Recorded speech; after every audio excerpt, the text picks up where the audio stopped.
Hi guys, I'm here to do my October wrap up.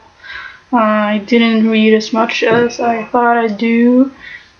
Well, I read a lot, but not the books I showed you, because I read a lot of children's books that was new at the library and some Swedish poetry.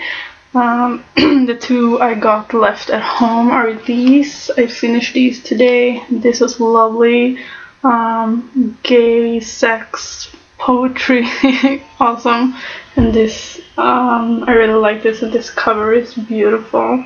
So this is by Jenny Thundahl and this is by Kristoffer Folkhammar, who actually talked at our library Tuesday. It was great. He talked about his new novel, which sounds very interesting. I think I will have to read it actually. I also watched a few movies from the library where I work, because I know all the new stuff that gets in. So I saw Every Secret Thing with Dakota Fanning. That's a pretty new movie. It was kind of creepy, but yeah, it was good.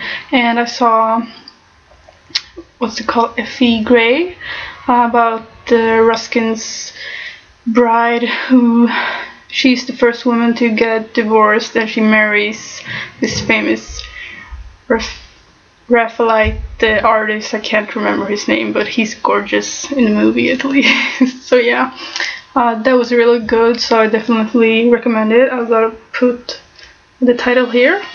And I watched two Lena Dunham films. One I can't remember right now, and one I just finished, called Tiny Furniture. And a few people from Girls are in this movie actually, and I kind of like it. It was kind of eerie and weird, just like everything she does. I guess her sister is in this as well, and it's just, yeah, I really liked it. Kind of disturbing though. So to the books, my favorite read all month was this, no surprise. I loved it. It was haunting, creepy in a subtle way, very everything I expected from Shirley Jackson, everything I wanted. I actually did really love this. I'm a huge fan of this kind of creepy story. I'm not really into gore and those kind of things. I'm more like, I find more psychological things to be more scary, where people doubt themselves, because this house basically makes the protagonist doubt herself, and she's crazy. The house is crazy. So yeah, yeah, I really love this. I think Jackson is a great author, was a great author. I'm definitely picking up more of her work now in November and December as well, I hope. I just want to read everything by her. Yeah, awesome. If you have not read this yet, do, especially if you like her other novels, if you've read them, or if you like Salem's Lot by King or The Pet Cemetery. I think you'll actually like this. Or just gothic, kind of creepy tales in general. Another novel like that I read is this, but it's more of a YA kind of book. It's by John Harding, Florence and Isles, and this is set in Victorian Old English. It's also an old house where two kids live. It's his uncle's house, their uncle's house, but he's not there.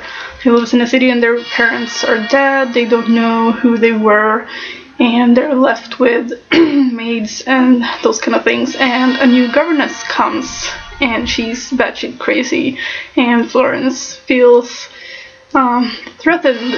And yeah, I really like this, but I feel like a lot of clues didn't really get that much use. He didn't use them as much.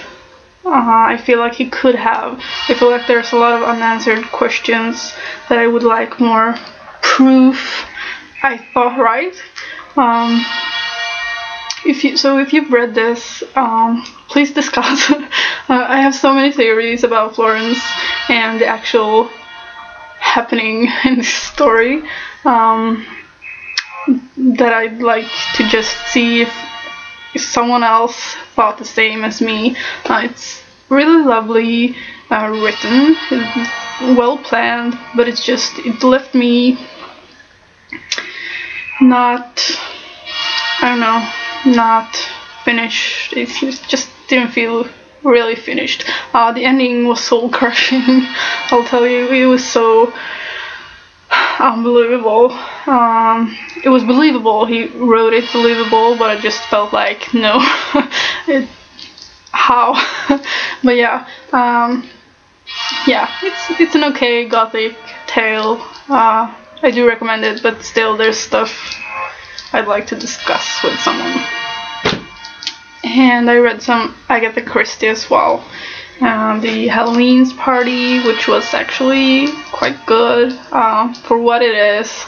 And I read this small novella, short story.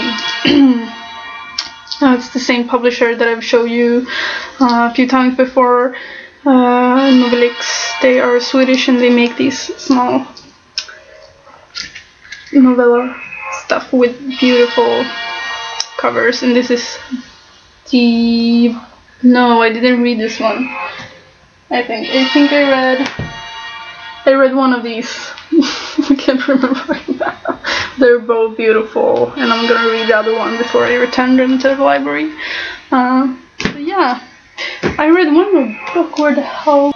So I read one more book in October. It's a YA novel, fantasy novel. You've heard of it. This is the Swedish copy. It's new in Sweden. I found it at the library and thought I'd just try it. It's Leigh Bardugo's Shadow and Bone, I think it's called. The first in the series is a trilogy.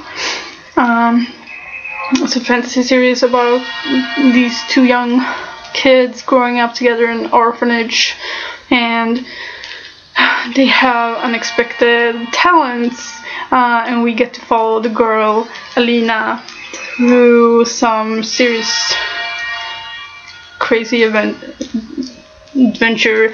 Yeah, she's basically the savior of the whole world, I guess. I did kind of enjoy this. I borrowed the next in the series because there's two out in Swedish, and I just thought I'd like to read them because there's a lot of YA kids at the library, and I like to know what kind of stuff I can